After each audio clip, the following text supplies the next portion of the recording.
নয়াগ্রামে ফের হাতি মৃত্যুর ঘটনা। ঝাড়গ্রাম জেলার নয়াগ্রাম ব্লকের ঝরঝরিয়া বর্ষল এলাকায় রহস্যজনকভাবে ধান জমির কাছ থেকে উদ্ধার হলো একটি মৃত হাতি। ঘটনায় বন দপ্তরের প্রতি উদাসীনতার অভিযোগ তুলে সরব হয়েছেন স্থানীয় মানুষজন। জানা গিয়েছে, বৃহস্পতিবার সকালে জঙ্গল লাগোয়া জমিতে চাষের কাজ করতে গিয়ে স্থানীয় মানুষজনের নজরে আসে এলাকায় দুটো হাতিকে ঘোরাফেরা করতে।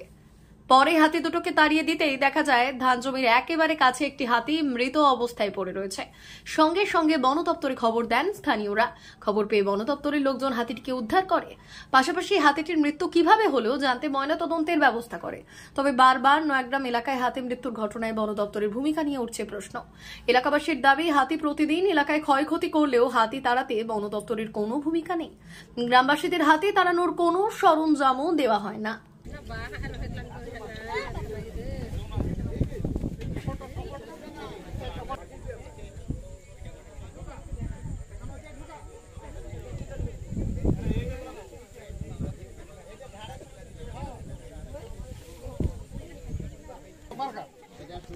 देखिए भाई, देखिए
সকাল 6:30 নাগাদ আমার স্টাফ হাতি কালকে কিছু ঢুকেছে কলাকুণ্ডা থেকে।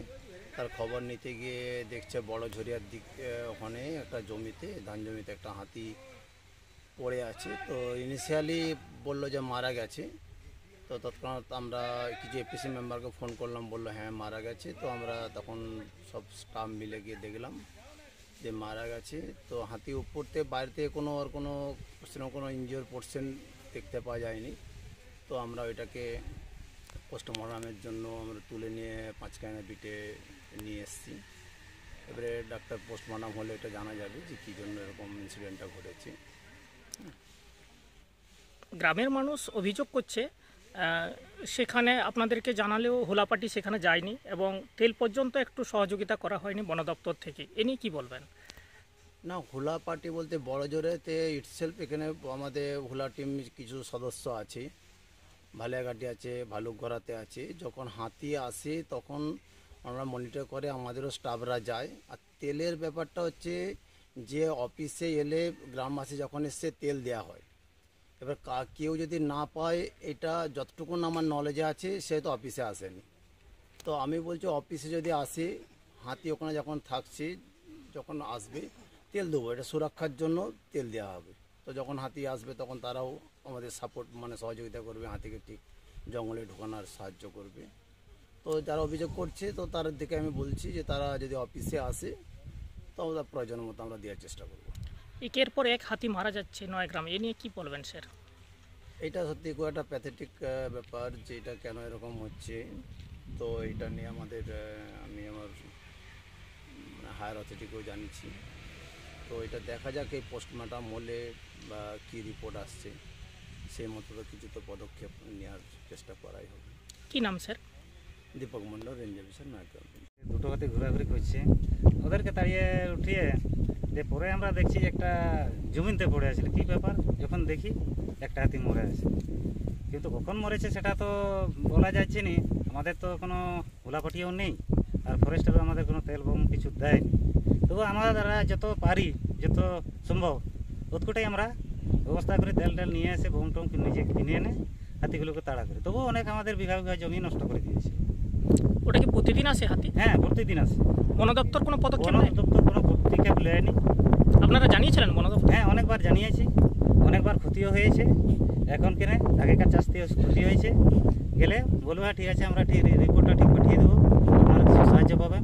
এখন পর্যন্ত আমরা কিছু সাহায্য পাইনি।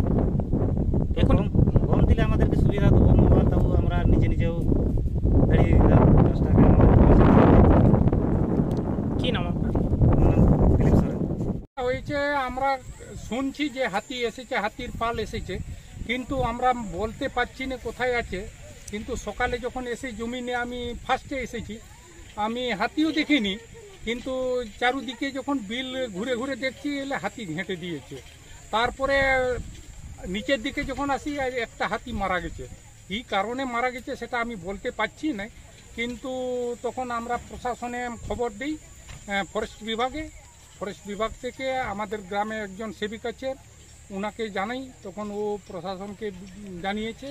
ফরেস্ট রেঞ্জার অফিস থেকে এসে এই যে হাতিটা তুলে নিয়ে গেল, যাতে আমাদের এই চাষ ক্ষতি হয়েছে ক্ষতিপূরণ পেতে পারি, তার জন্য আমরা অনুরোধ রাখছি। হাতি কতগুলো আছে মনে হয়? হাতি 50-70টা মতো হবে। প্রতিদিন আসে? হ্যাঁ, প্রতিদিন বলতে এই 2 দিন বাদে সব দিনেই আসে। আমরা ওইখানে একটা কুঁড়িয়া ঘর করেছি, ওইখান থেকে আমরা তাড়া মশাল নিয়ে তাড়া করি, কিন্তু আজকে কারেন্টে যাওয়ার ফলে আমরাও অন্ধকারে আসতে পারিনি, লাইট চার্জার শেষ হয়ে গেছে, তখন আসতে পারিনি, হাতি ঢুকে পড়েছে। এই হাতি প্রতিদিন আসছে, ক্ষয়ক্ষতি করছে, বন দপ্তর কোনো পদক্ষেপ নিচ্ছে? না, পদক্ষেপ নেয়নি। গত বছর আমাদের কাটা ধান ক্ষতি করলো, আমরা অ্যাপ্লিকেশন জমা দিয়েছি রেঞ্জে, কিন্তু 1 পয়সাও পাইনি। এই জন্য আমরা এখন আর সেদিকে কর্ণপাত করিনি, আর নজরও করিনি। যা খাচ্ছে, যতটুকু সম্ভব সেইটুকু আমরা তুলে নিয়ে যাই ফসল। কি নাম আপনার? সদানন্দ মুর্মু। ভারত সরকারের এনসিভিটি ও পশ্চিমবঙ্গ সরকারের WBSCVT অ্যান্ড DIT অনুমোদিত 10 গ্রাম অনুরণ প্রাইভেট ITI। আপনি কি কারিগরি শিক্ষায় বিশেষ প্রশিক্ষণ নিতে চান? কারিগরি শিক্ষার একমাত্র বিশ্বস্ত প্রতিষ্ঠান 10 গ্রাম অনুরণ প্রাইভেট ITI, 10 গ্রাম, সবং, পশ্চিম মেদিনীপুর। আমাদের এখানে ইলেকট্রিশিয়ান, ফিটার, সার্ভেয়ার এবং হেলথ স্যানিটারি ইন্সপেক্টরের কোর্স যত্ন সহকারে করানো হয়। ভর্তি চলছে। ভর্তি হতে আজই আসুন আমাদের 10 গ্রাম অনুরণ ITI-তে। মাত্র 2 বছরে ইলেকট্রিশিয়ান, ফিটার, সার্ভেয়ার এবং 1 বছরে হেলথ স্যানিটারি ইন্সপেক্টর কোর্স করানো হয়। এখানে প্রশিক্ষণ শেষে পেয়ে যাবেন 100% জব গ্যারান্টি। আমাদের ITI এর বিশেষত্বগুলি হলো স্বল্প ভর্তি ফিস, উন্নত প্রযুক্তিযুক্ত ল্যাব ও অভিজ্ঞ অধ্যাপক মণ্ডলী দ্বারা থিওরি ও প্র্যাকটিক্যাল ক্লাসের সুবিধে, প্রশিক্ষণের জন্য বিশেষ ল্যাব ও ওয়ার্কশপ, ST, SC, OBC এবং সংখ্যালঘু ছাত্রছাত্রীদের জন্য পশ্চিমবঙ্গ সরকারের স্কলারশিপের ব্যবস্থা। সার্ভেয়ার কোর্সের সাথে অটোকেট করানো হয়। অত্যাধুনিক শীততাপ নিয়ন্ত্রিত কম্পিউটার ল্যাব ও প্রজেক্টরের মাধ্যমে ক্লাসের সুবিধে।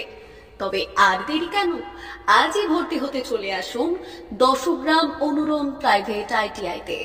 আমাদের ঠিকানা 10 গ্রাম, সবং, পশ্চিম মেদিনীপুর।